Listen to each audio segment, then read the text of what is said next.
We got some latest UFO news. Let's get straight into it. I want to say hello to everyone watching this live, people in the live chat, Cindy, Invisible, Moon, Les. You guys are awesome. Thank you guys so much for being here, and so many others. Let's first talk about some updates. Yes, we're still talking about it because we have to.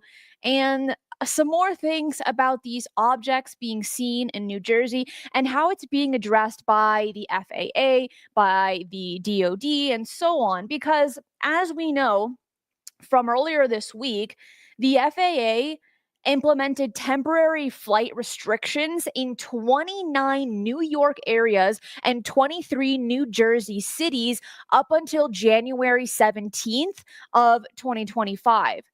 And this isn't corresponding with the report that we received on December 17th of guys, it's not a threat. They're hobbyist drones. They're law enforcement drones. Nothing to worry about.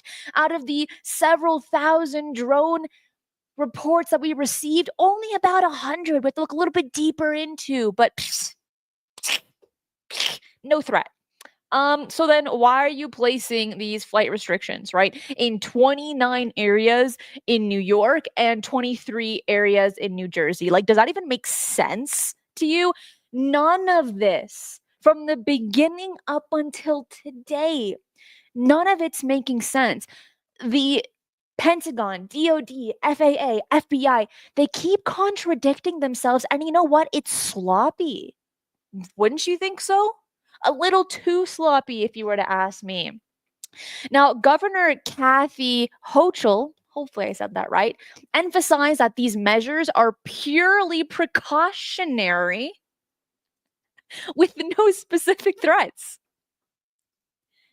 Who believes that anymore, right? And the restrictions were enacted at the request of federal security partners amid numerous reported drone sightings across the Northeast. But do you see what I'm saying here? Like, none of this is making sense, and the right hand doesn't know what the left hand is doing. We've heard time and time again that the New Jersey Sheriff Department, they're like, this is an absolute threat, while the DoD is saying, nope, nothing to worry about.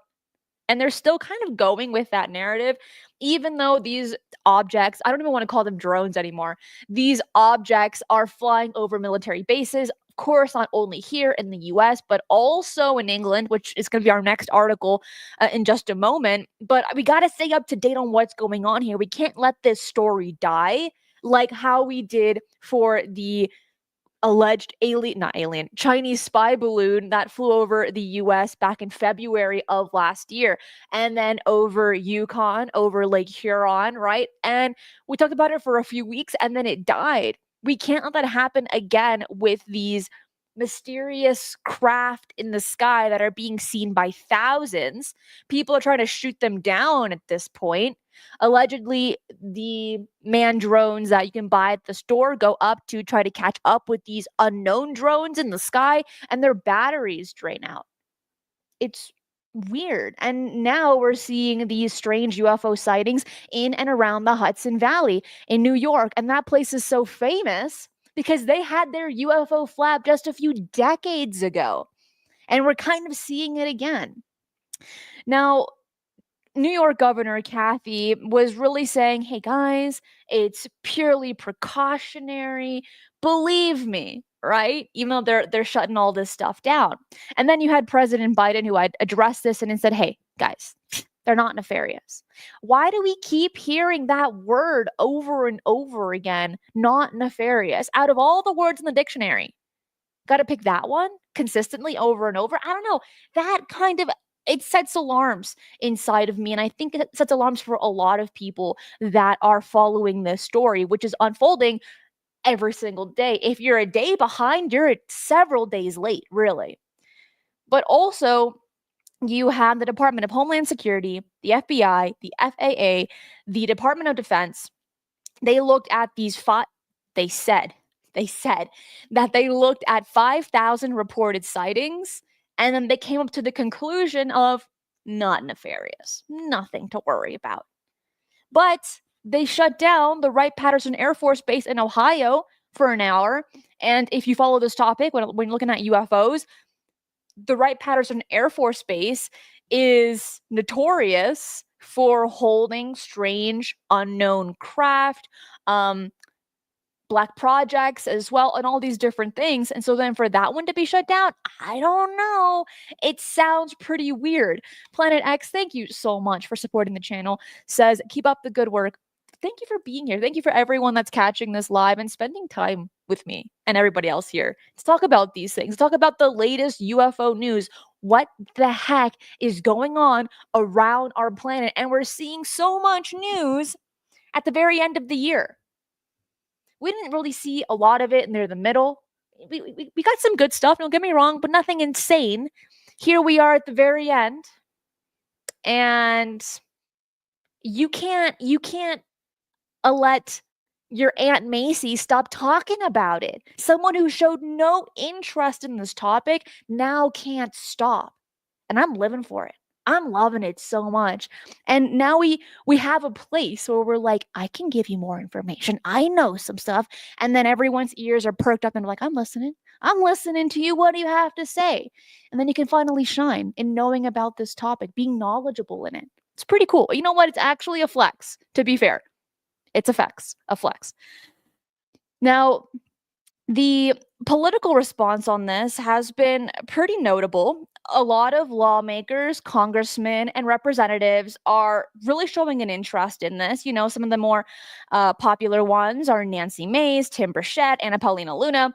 And from what we know from earlier this year, Senator Chuck Schumer had tried to release his Schumer Rounds Amendment, trying to force the government to release more UFO information over a set time. And then he's speaking out yet again, talking about really advocating for giving local police more authority to handle drone situations because policemen and sheriffs in New Jersey specifically have spoken to usually to News Nation about how they don't know how not only they don't know how to handle this, they don't know the protocols, but they don't have the technology to intercept these drones. One sheriff had mentioned that only the FAA and the military have tech that are able to intercept drones. Local law enforcement can't do it. And then if these things aren't nefarious, if these things aren't a big deal, why aren't we taking them down? Anna Paulina Luna had mentioned on Twitter, shoot them down at this point. We have no answers and everyone's frustrated. We're frustrated, you and I. Lawmakers are furious. They're like, we're being treated like children. We're putting so much money to get these answers, but we're getting, oh, I don't know what it is. Oh, it's not a threat. Are you joking? I mean, are you joking? Seriously. And right now, this is being mentioned a lot actually, is that people aren't trusting answers from the Pentagon anymore, from Pentagon spokesmen, from the DoD, the FAA, anything that's an part of the alphabet agency. No one's believing their answers anymore because they're not following through and the right hand doesn't know what the left hand is doing. And on top of all of that, at least in a public stance, they're not showing that they care about this, that people are showing not only curiosity, but a little bit of fear of like, what the heck are these things? That people are now getting answers or looking for answers on social media platforms. And these people that want to be in power are losing that hold, attempting to manipulate the people because no one's looking at the mainstream anymore. No one's looking at the military or the government anymore for answers. They're coming to social media and looking what they deem to be the truth. We're hitting really interesting times. We really, really are across the board, not just with these things being seen in New Jersey, but the UFO sightings across the world. And then everything else that is just taking place simultaneously. From an outsider's perspective, it looks like the world's on fire. It's not.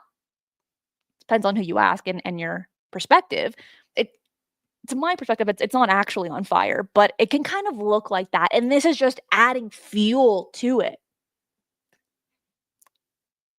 We're really in interesting times. But something else that we got to talk about is moving on over to the UK. I want to share my screen here on this one. And I know this picture looks like a lamp post, and someone just took their camera and took a picture of a lamppost, but there's some news to this, and I have some videos that I'll share with you as well. But there have been recent UFO sightings that have increased in Cornwall, with multiple witnesses reporting unusual objects in the sky. Now, people say these sightings are only happening in New Jersey. Wrong. Wrong. They're happening all over. England actually had them before New Jersey, before Thanksgiving weekend. We've spoken about Germany as well. There have been public reports on that. And we're bringing this back on over to England in particular.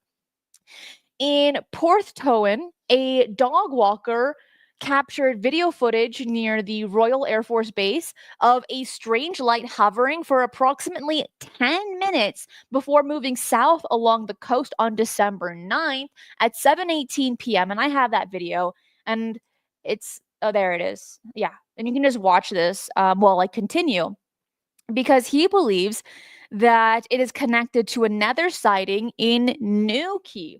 And that same evening at 6:30 p.m., Newquay resident Monique Lyle, an experienced stargazer, filmed what she described as a bright color-changing object that appeared unusually close to town and didn't resemble typical aircraft or celestial phenomena. And I think I have that in, I have the video. Actually, it's not this one. This one's for the next one that took place in June of this year. But let's back it up just for a second. I'm going to pause this video so we can really go in chronological order. Days later, on December 15th, at St. Cleal, photographer Chris Piper discovered an intriguing detail while reviewing his motion picture of the lunar halo, which is an optical illusion creating a bright ring around the moon, where a blue or white object could be seen moving around the moon, which was only noticed when he showed the pictures to his friends. He's like, guys, I love this image. It's so beautiful of the moon. And then the friend's like, hold up. Do you see that strange object right next to the moon? He's like, what are you talking about? Zoom in, at 100%, and there is this odd object right next to the moon. Now, this is all happening back to back to back in England, towns right next to each other or in the exact same town. But now, if we're looking at this video right here, because my media got ahead of me before I could even finish what took place in December. But looking at this video, it was filmed by Charlotte Hellier, and reported witnessing a strange series of lights hovering over the hills near Tor Point at 10:30 p.m. on June 18th, which they described as completely silent objects that floated left and right before condensing into two balls of white light and traveling approximately 6 miles into the distance, noting that the lights were too bright to be drones, and this is before even the whole drone conversation, and moved in ways that they simply couldn't explain. My favorite thing is talking about international UFO cases, because people just think, oh, UFO researchers only focus on the US because it's a hot spot. No, sweetheart, they're happening everywhere. And England, being such an old country with such a rich history, they got a lot of UFO sightings. And right now, in present day, over the last few days, pushing it to the last few months, they're getting some strange stuff. And when we're looking at Royal Air Force bases and these weird sightings that have taken place in and around there, it's alarming. Why are objects hovering over military installations? It's illegal.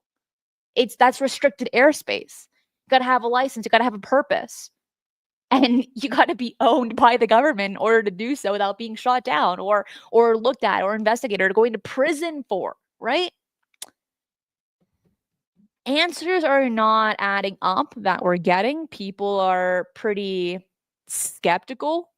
It's like maybe the nicest word I can use. And all we can see right now are the repetitive patterns. That's data in itself, right? Exactly. Anderson, thank you so much. Saying hi from Norway. Tusen tak. That's as far as my Norwegian goes. Yeah, actually that's it. But thank you so much. And Colin says, I'm always watching the skies, as we should. Not only are the clouds and the stars so beautiful, but if you can catch something with the naked eye that's shouldn't be there in the sky, it's exciting. Now, I mentioned this yesterday with Jimmy, but I'd like to emphasize it here again because I think it's so important. The terminology that's being used right now, mysterious drones, it's it seems like it really is the new swamp gas. It's really the new weather balloon where it's conditioning people to think, hey, that weird thing that I saw in the sky must have been a drone. Or you tell it to your friends, hey, I just saw this weird thing. Dude, what you saw was a drone. Like, are you thick? Are you dumb?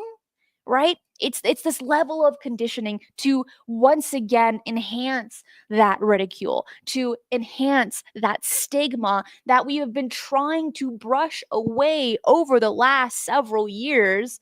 This whole drone conversation, titling them as drones, when for the longest time, really up until today, the government didn't know what they were. They were like, we don't know what these things are. They might be drones, right? Now they're saying they are. They are drones. But for a few weeks, they were like, I have no idea what's going on.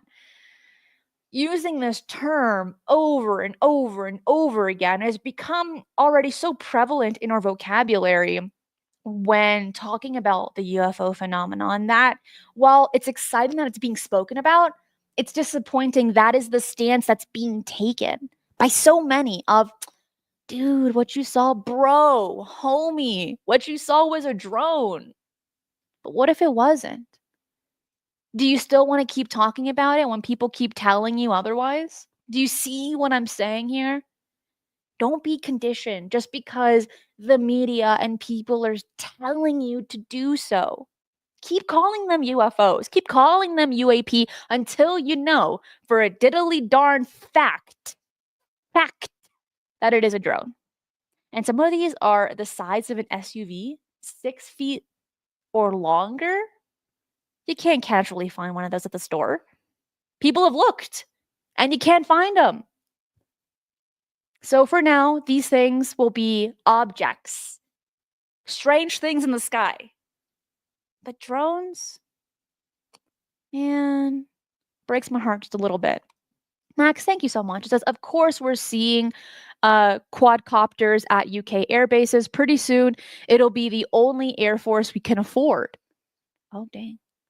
Well, thank you so much for that, for the super chat and supporting the channel as well. Sean says Germany as well, seeing strange things in the sky. Yes, we've actually covered it here with, strangely enough, there was one base in Germany that's actually run by the United States, and they're seeing a lot of strange things around that airbase, which is odd. And then some of these air bases in the UK are joint air bases with the UK and the United States, which is also weird. Like, why does there have to be a focus on the US? All we're looking at are patterns here. That's all we can do. We can't make too many assumptions. We can only go where the data leads us, right? Mr. Dickey says, lessons learned. Oh, yeah, most definitely. Crypto Kev, thank you. It says, we need a whistleblower to come out from the Department of Energy or from one of the contractors like Lockheed who have worked on reverse engineering. Disclosure from government isn't coming. Happy Christmas. Let's talk about that because I know people have really been pushing this since the beginning. Well, if we look at Lockheed, we have Hal Puthoff. He's come out, right? Is he classified as a whistleblower? You can make up your own mind. When we're looking at the Department of Energy, they had their hearing, God, several months ago. I know because we covered it here, but it was all about nuclear energy and things like this. And then Anna Paulina shows up and she's like, hey, what's your protocol on UFOs flying over these nuclear facilities.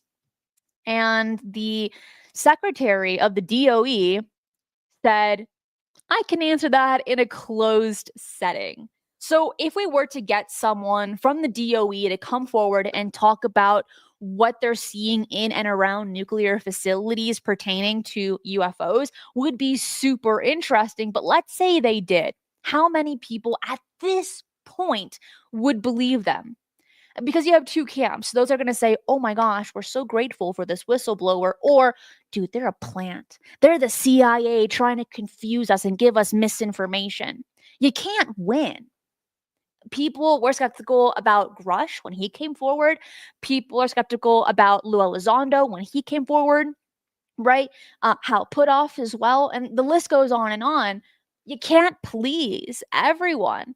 And it's also very possible, like what Richard Doty has mentioned publicly, that when he was a disinformation agent working alongside with the whole Dulce Base incident, he says, you want to feed enough truth with lies.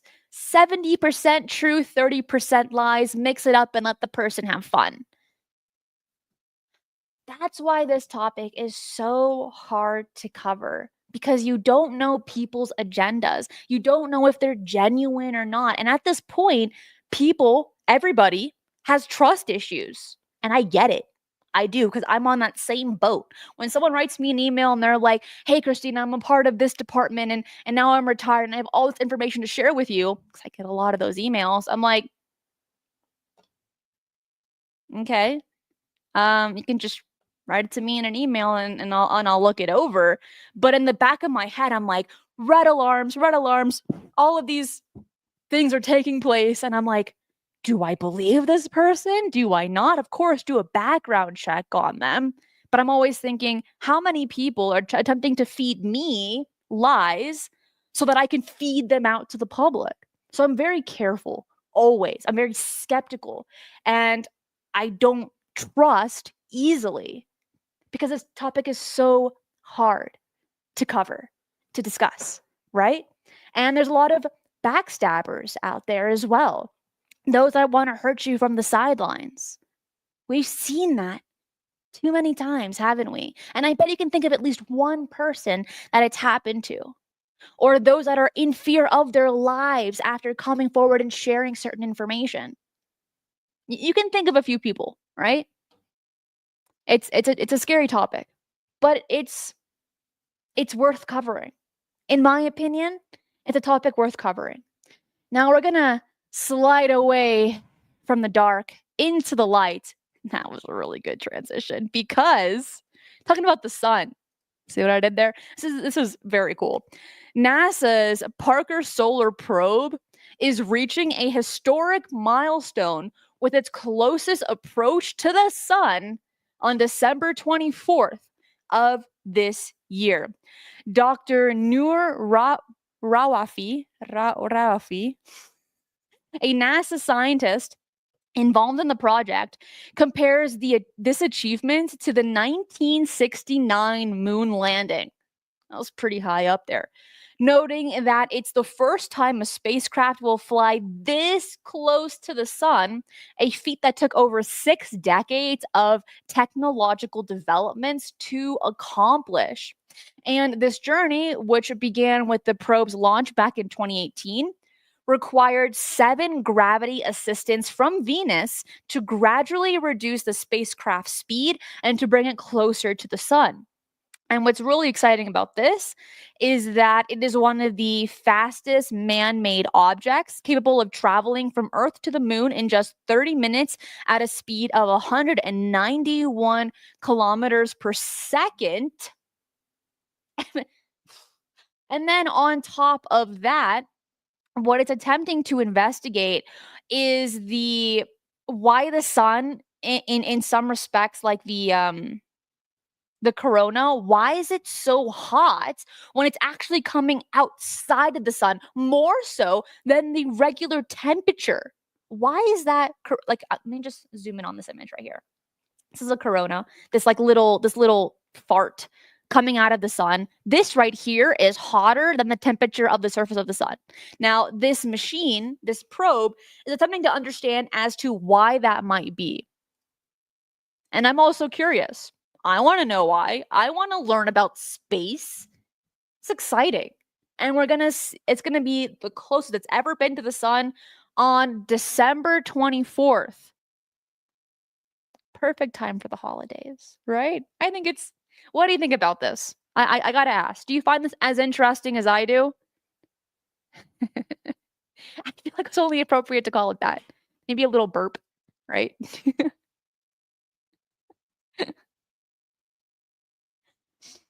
So, are you excited about this as much as I am? I like to get more information on NASA when it comes to this. Actually, just more information from NASA altogether. People always say that the acronym for NASA is never a straight answer, and especially when we're looking at the UFO topic.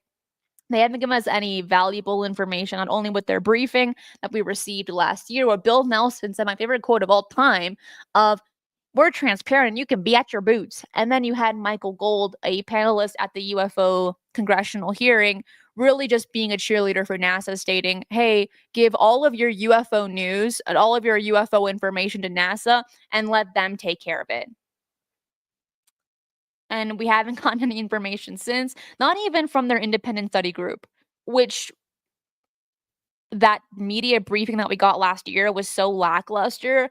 They didn't even try to pick themselves up from the grave that they dug for themselves. We've gotten no information from them. Brian, thank you so much for supporting the channel. And Crypto says, for the fart joke. Thank you. You guys are so funny. Peter says, excited? It depends. It depends on what? Peter, let me know. I want to hear it. What does it depend on? I like to be optimistic. So for me, just any kind of space advancement or space news is so cool. And funny enough, on my website, ufonews.co, not only does it keep you up to date on the latest UFO news that's taking place, I also have a section for space news because I know I'm not the only one that enjoys that stuff. So can also look at that. So you have UFO news and you have space news. And actually all of the articles that I covered today are coming straight from my website, ufonews.co. And the best part is there are no ads. You're not being bombarded with the nonsense of ads like so many other websites. And it's totally free to access as well. So I highly recommend that you bookmark the website, ufonews.co, to stay up to date on what's going on. Because that website in particular is an aggregate of all UFO news. So wherever it's mentioned online, it'll show up right there. So you don't have to scroll through social media or scroll through your news outlet of choice to find UFO news. ufonews.co does the hard work for you. I made it for me and mine with really high expectations. I've gotten really good feedback so far. Take a look at it. ufonews.co. Seriously, bookmark it. It's worth your time. With that being said, I want to say thank you to everyone catching this live, for the super chats, super stickers, YouTube members, Patreon supporters, and of course, all of my amazing moderators. You know I can't do this show without you.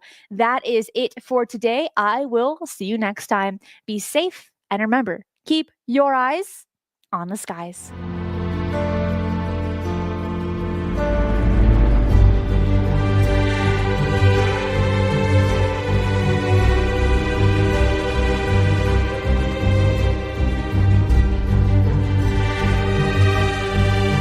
If you enjoy the strange and the mysterious, UFOs, the paranormal, and cryptids, this channel is for you. So make sure to subscribe, as I do 3 videos right here every single week, and hit that notification bell so you do not miss any of the bonus content I post right here.